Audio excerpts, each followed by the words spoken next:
Desa Sedeng itu sampai sekarang keberadaannya masih nggak Bapak? Atau mungkin beralih nama karena kalau dilihat dari bahasanya kayaknya kan agak kasar gitu ya? Iya. Mungkin ada peralihan nama atau seperti apa gitu? Iya, karena cerita ini turun-temurun dari buyut, dari mbah, dari bapak ke anak, ini memang sudah agak apa ya? Ya sebenarnya masih tetap ya, cuman untuk bahasa ini ya bisa tidak ya agak dihaluskan sedikit. Agak diperhalus ya. Sebenarnya kan tidak nama desa, sebenarnya kan cuman beliau Sunan Kalijogo ini hanya ngomong ke istilahnya Sedeng. Kalau Sedeng itu mungkin orangnya tidak tahu ayah ataupun tidak tahu waktu. Malam-malam kok menumbuk padi ya. Itu tidak dinamakan sebuah desa, cuman hanya Sunan Kalijogo ini ya berkata tentang Sedeng.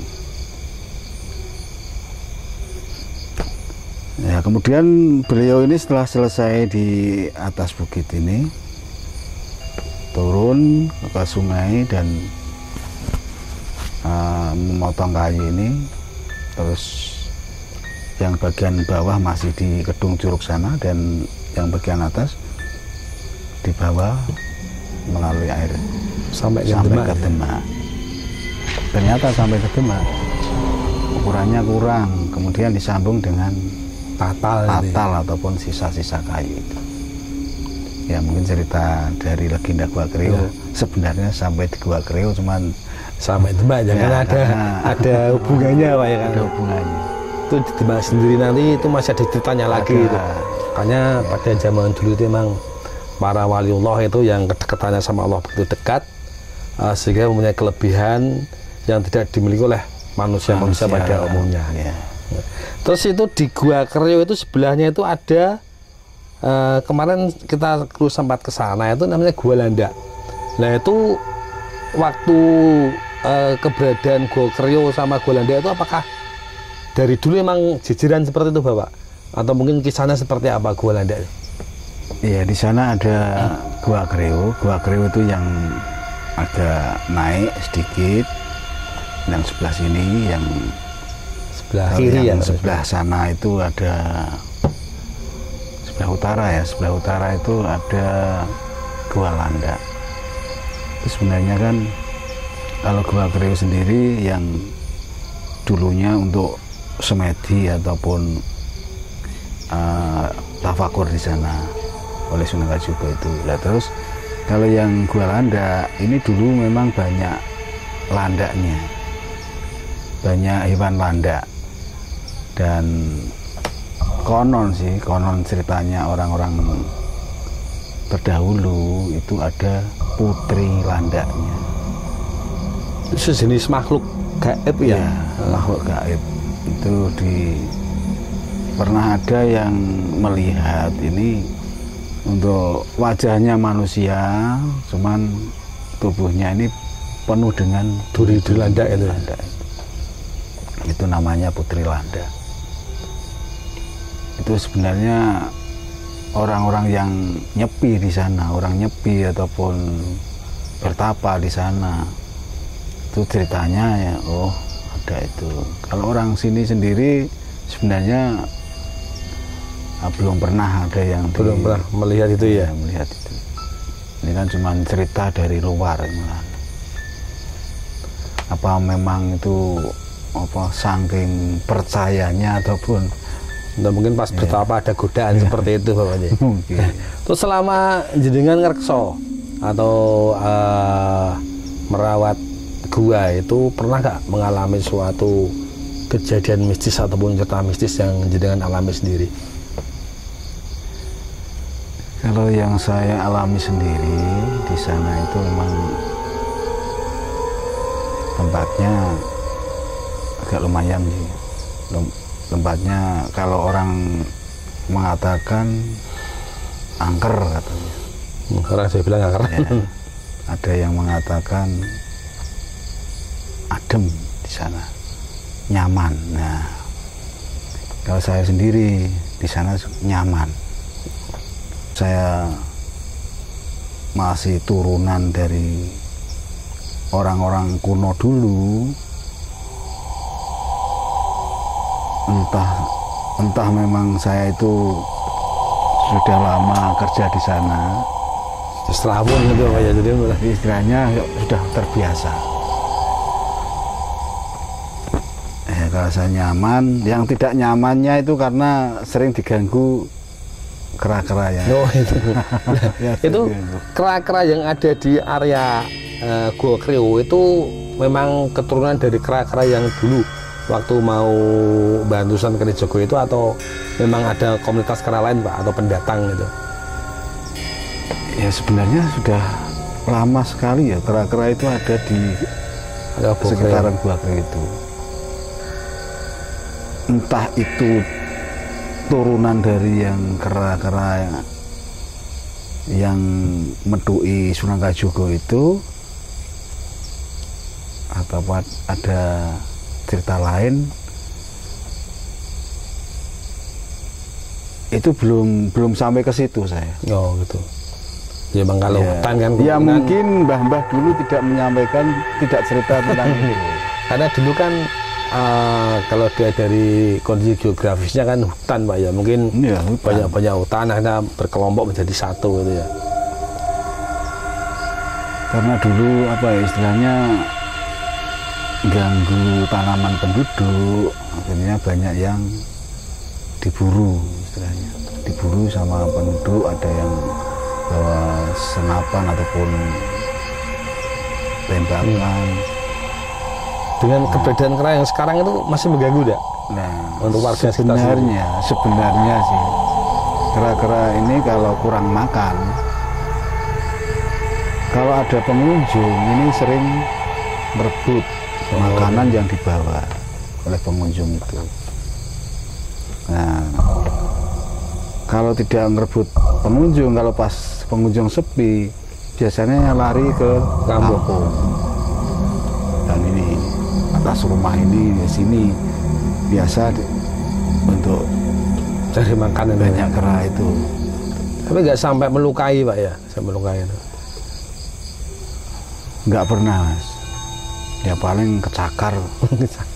Gua nyawut gini kan. Oh iya Pak. Terus untuk keberadaan apa ya, waduk Jati Barang itu sebelum zaman dulu saya waktu kecil saya pernah ke sini, itu kan ada terjun di bawah itu. Yeah. Terus tidak tahu entah kenapa, terus pemerintah menyatakan adanya waduk Jati Barang sehingga jadi tempatnya begitu indah dan luas. Pernah nggak ada kejadian waktu pembangunan waduk itu Bapak? Karena kemungkinan yang namanya tidak menutup kemungkinan ya, karena sudah lama itu kayak air terjun dan sekitarnya itu mau tidak mau kan sudah dihuni oleh makhluk-makhluk astral ya. Tapi setelah ada pembangunan mau tidak mau itu kan tempatnya kayak diobrak-abrik ya. Ada gangguan nggak, atau mungkin ada cerita-cerita yang sehubungan dengan waktu pembuatan waduk? Kayak gini Mas, pada waktu pembuatan mau pembangunan masjid waduk ya, pembangunan waduk ya. Ini dimulai sejak tahun 2010. 2009 ini pembebasan lahan itu ya. Lahan, kemudian membuka hutan, mau membangun waduk bendungan sana itu tahun 2010. Mulai dari Januari ya, bulan Januari 2010. Nah,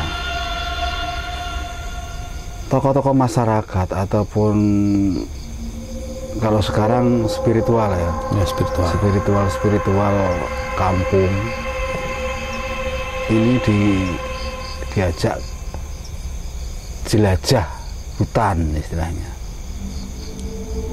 ya. Untuk spiritual ataupun orang-orang tua sini tidak tidak orang luar loh. Iya, orang dalam. Ini orang-orang kampung sini Talon Kacang. Ini diajak jelajah ataupun masuk hutan. Ya istilahnya dalam arti untuk apa istilahnya? Memeriksa atau mengetahui kondisi. Ya, mengetahui kondisi, entah itu di situ ada yang angker, ada yang penghuninya.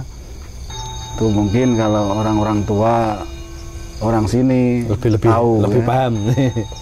Mau tahu ini harus dinetralkan itu. Ya, dinetralkan ataupun diomongi dulu.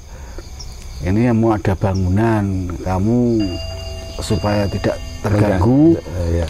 Semingkir dulu istilahnya. Nah, nanti kalau sudah selesai pembangunan nanti bisa kembali lagi. Nah, kemungkinan seperti itu untuk bahasa spiritualnya para orang-orang tua di sini. Dan salah satunya bapak saya itu namanya Mbah Jamat. Itu memang dijak mlebu hutan niku, diajak muter-muter mencari tempat itu bapak. Tempat-tempat sing angker, sing wingit. Dan setelah itu sudah disingkirkan semua untuk ataupun dinetralkan, itu pembangunan mulai apa? Doser datang. Doser alat-alat berat semua pada datang dan sampai pekerjaan di situ. Untuk air terjunnya ini sebenarnya masih itu lama sekali, bertahun-tahun kok. Pembangunan itu kalau nggak salah itu 4 tahun. 4 tahun sampai 5 tahun. Mulai dari bedah bumi itu ya? Dari awal 2010 sampai 2014 sampai 15 ngisi. Oh, baru diisi. Air terjunnya masih cuma di dalam air sana. Oh, di dalam. Berarti sebagai sumber airnya lah ya. Nah, sebelum pembangunan waduk ini memang banyak kejadian-kejadian kayak orang-orang anak-anak sekolah ataupun pengunjung yang kentir tersapu air banjir istilahnya. Karena apa? Karena bermain di air terjun itu. Air terjun ini terjunnya di sungai dan di situ memang tempatnya enak, adem buat bermain. Istilahnya kalau orang desa jeguran di situ. Nah, tidak tahu kalau dari atas dari Gunung Ungaran sana sering banjir susulan itu ya. Barit bandang.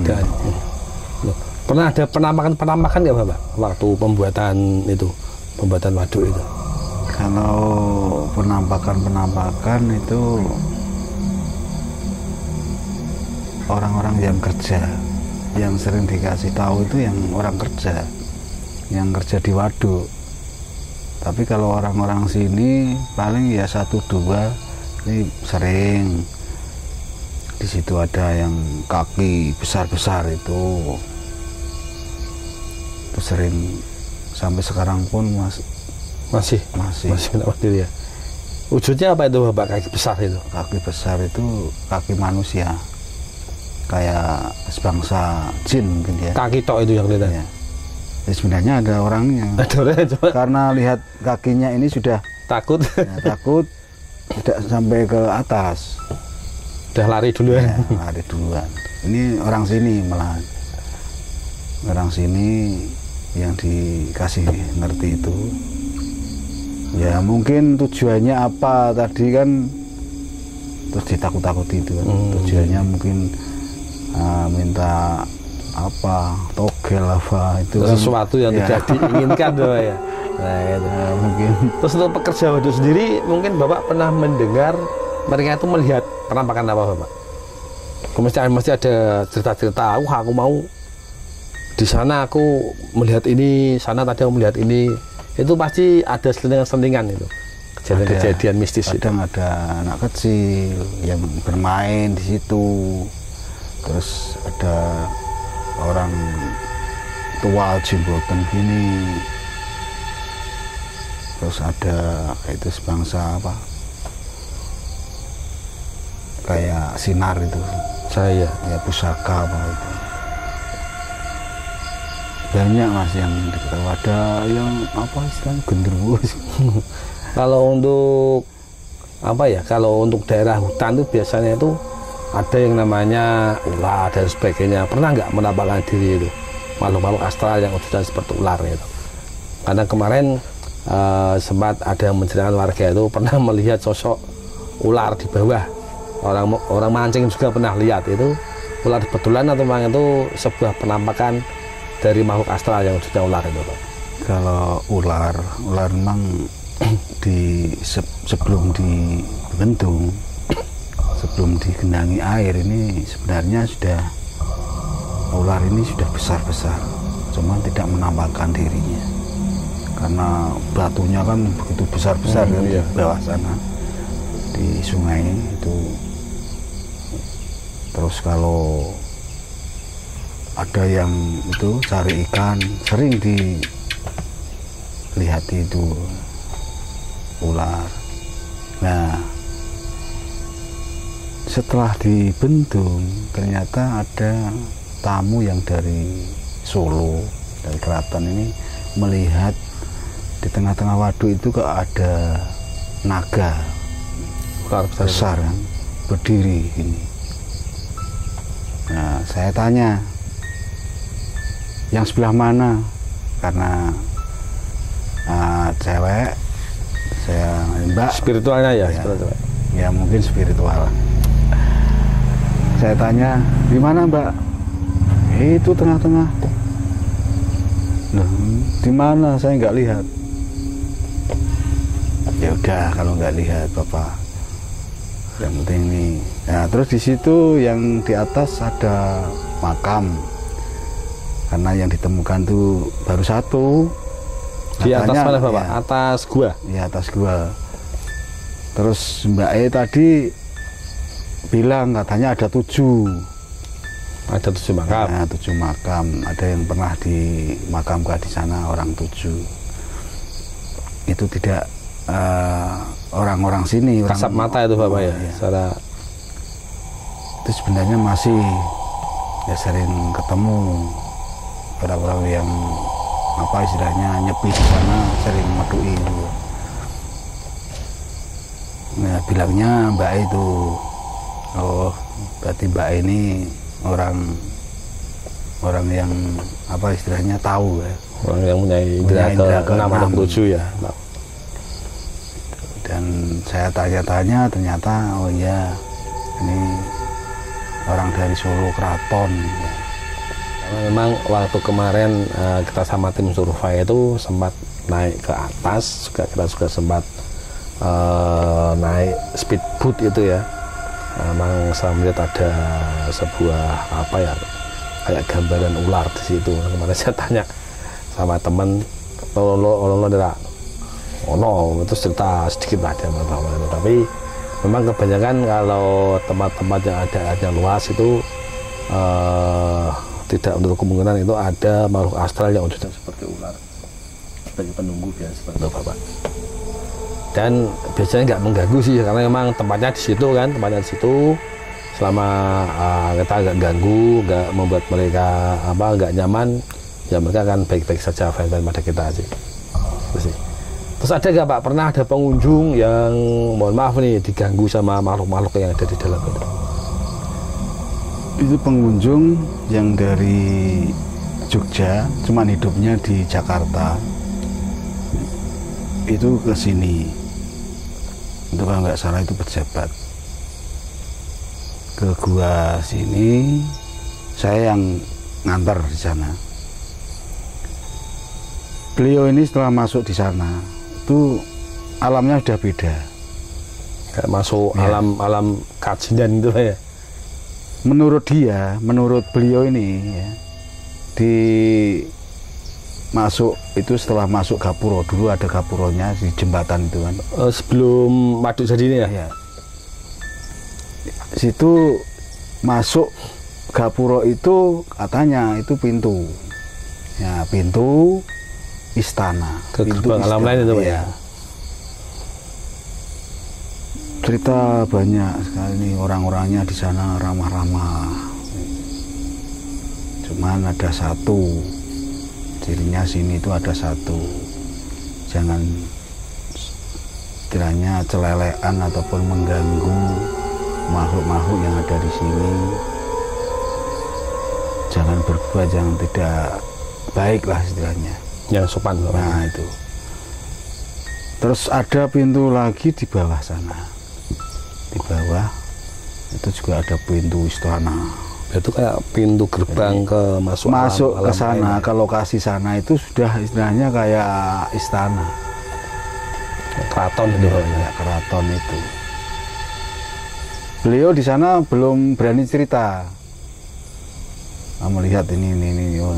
Setelah sampai ke parkir, baru naik ke parkir sana toh, baru cerita, baru berani cerita. Oh ini. Nah ini orang Jogja, cuman hidupnya di Jakarta sana. Jadi sempat melihat gerbang pintu ke dimensi lain, ya, sebuah kerajaan. Sudah di alam lain. Di sana itu sudah ketemu orang-orang sana. Orang-orang malam gaib itu ya. Pemirsa, sedikit banyak tadi beliau Bapak Danu sudah menceritakan seperti apa Gua Kerio itu, dan asal muasal dinamakan Gua Kerio dan kisah Jatingaleh sampai ke Demak ya, walaupun tidak secara detail tapi secara garis besarnya bahwasanya keberadaan Gua Kerio itu tidak lepas dari usaha Sunan Kalijogo untuk mencari jati guna dijadikan soko di Masjid Tunggal, di Masjid Agung ya, mau dijadikan soko guru saka masjid di Demak. Dan banyak kejadian-kejadian mistis yang sering terjadi, baik itu sebelum Waduk Jati Barang dibangun ataupun setelah, karena beliau tadi menyebutkan beberapa pekerja proyek dulu yang membangun, yang membuka lahan untuk dijadikan waduk itu sering ditemui hal-hal makhluk gaib yang ada di sekitarnya. Juga ada penampakan makhluk astral, ada yang berupa orang tua, anak, bahkan ada yang dilihatin seperti ular naga dan sebagainya. Dan memang secara umum waktu kita kemarin itu survei ke sana, itu memang ada gerbang penyambung, gerbang pintu ke pintu dimensi, gerbang dimensi ke makhluk alam lain. Ya memang ini alam nyata. Memang untuk alam manusia dan alam gaib itu sebenarnya itu berdampingan. Cuma memang ada orang-orang tertentu yang bisa melihat dan bisa masuk ke sana. Seperti apa keberadaan Gua Kerio dan sekitarnya, malam ini tim Bulan Demit akan menemani Pak Danu untuk menelusur keberadaan Gua Kerio yang ada di Desa Gunung Pati. Ikuti terus penelusuran Bulan Demit malam ini di area Gua Kerio Semarang.